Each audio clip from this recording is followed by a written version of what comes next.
It's actually very interesting, the masculine experience, because I like to believe that most men on the planet have lived a semi-similar timeline. All of us as men experience a very similar human paradigm, and that is that most men are born and you're not important, and then you go to school and you fall in love with some girl in school and she fucks someone else, and then you realize that all the 19-year-olds you want when you're 19 are with older dudes because they have cars or whatever, and you go through this experience of getting your heart broken and losing your girlfriend, etc., and many men latch on to some average bitch or accept they're gonna have their heart broken forever. But some men decide to become so big and important and strong and irreplaceable that they never have to suffer heartbreak again. Because every man deals with heartbreak and deals with sadness, but how you use that energy is the differentiator between humans, right?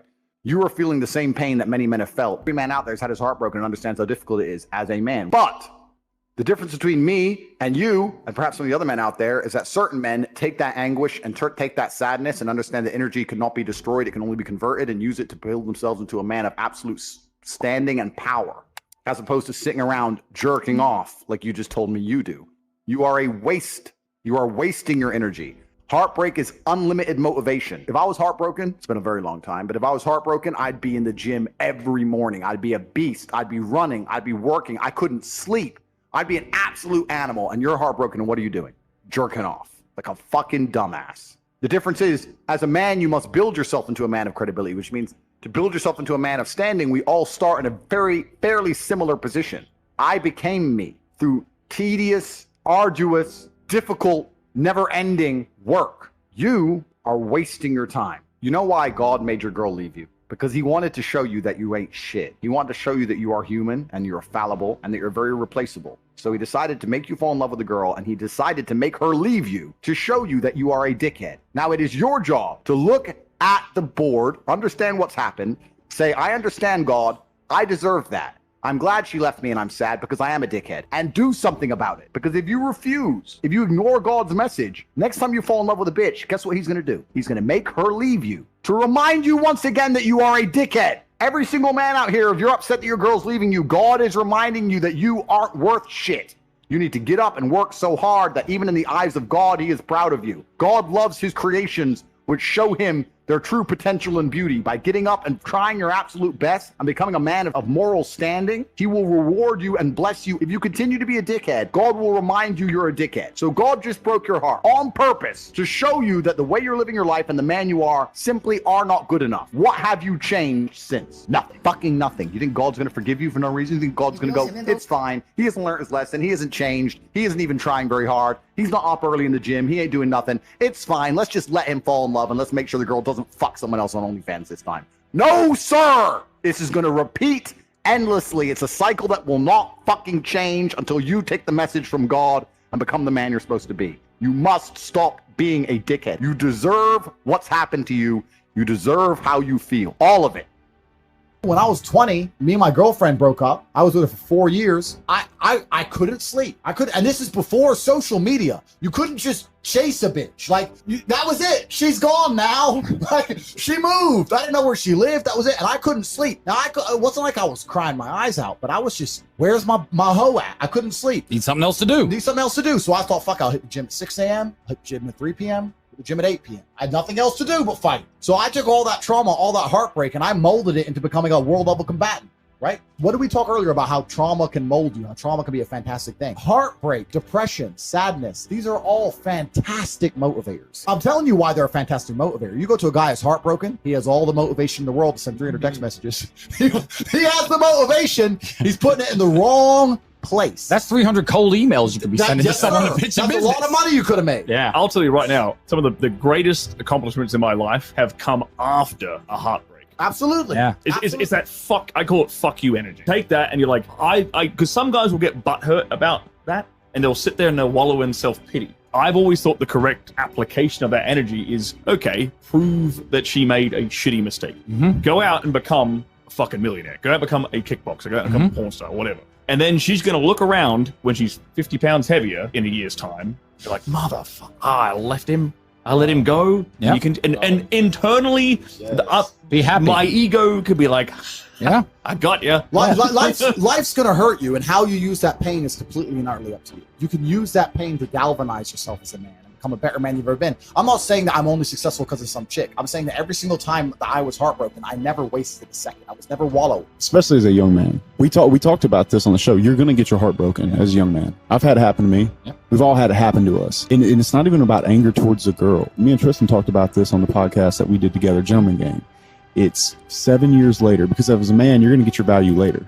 Yes. Right. So if you use that energy to put all that work in, these girls, they come back around, and I love to see them come back. Not because I'm in love again, just because it's like, you know, I told you so. Yeah. No, I said this, like anybody who tries to get revenge on a woman, way. that's incel energy. That's a wrong way of looking at it. The only revenge you can get on a woman who breaks your heart is success. Success is the best revenge. Just level up slowly. And when she messages you, you got two choices. You can either say, sorry, baby, you're not my type anymore.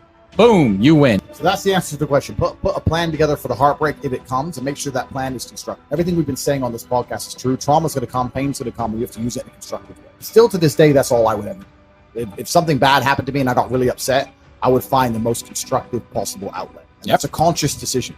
You have to have the emotional control to make a conscious decision in that direction. Women fuck men they respect. That's it. They don't fuck men they like. They don't fuck men they love. They fuck men they respect. If she loves you and likes you and doesn't respect you, she will not have sex with you. I have women who respect me and fucking hate me, but they're here every time I call. So if they respect you, they're going to sleep with you. And this is something that's biological and evolutionary. They fuck men they respect. So how do you make women respect you? Well, first you have to be worthy of respect as an individual. There's no hack. If you're worthy of respect, you're worthy of respect. But secondly, you cannot allow blatant disrespect. So if you allow her to blatantly disrespect you and you tolerate that, then you're setting a precedent, which means, well, why would I respect this guy in the first place?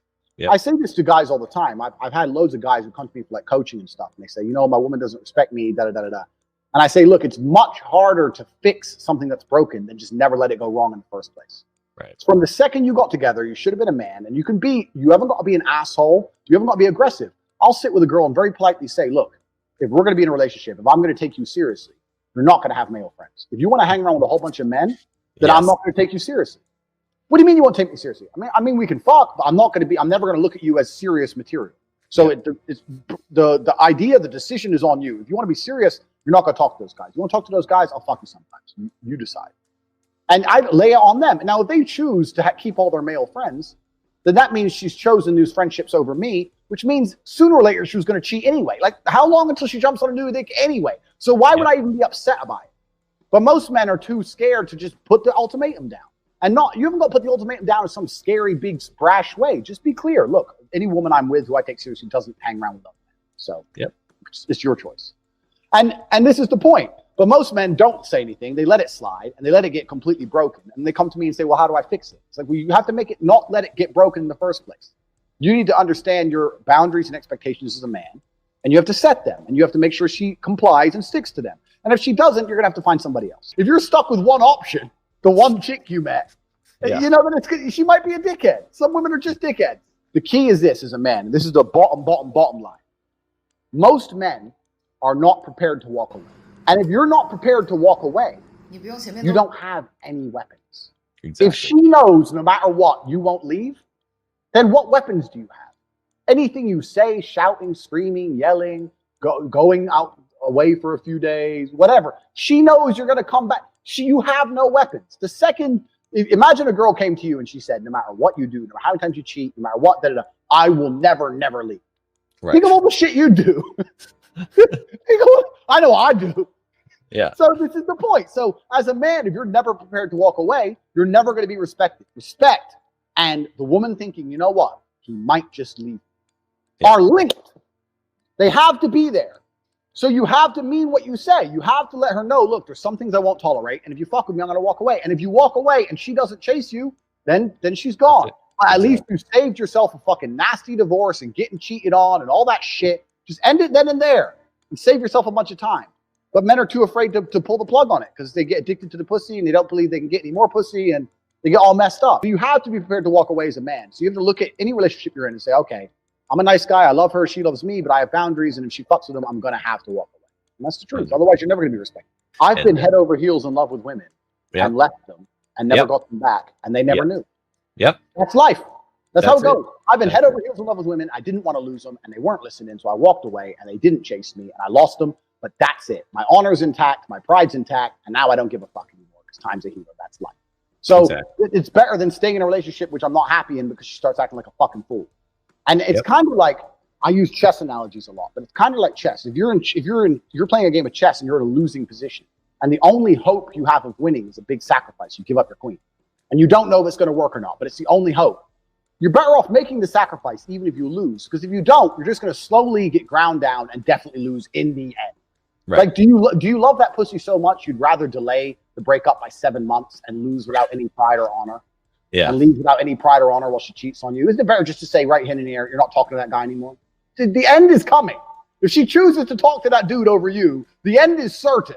So can you have enough balls to just say bye and at least leave with your head held high? But Right. this is another thing, man. It's crazy. These men have never been through any kind of emotional trauma. So the idea of breaking up with a woman is big to them. I've been through, when you've been through real shit, a breakup just doesn't become that real anymore. You know, I've had people try to kill me. I have stab wounds. Tell me again about this girl who doesn't text you back. Like, who gives a shit? There's people in Syria getting bombed. Yeah. You know, like, you have to get some perspective and just realize you're being like, there's real trauma out here in the world. Terrible things happen day after day. And here you are, alive and breathing and perfectly healthy, and you're going to cry over some bitch?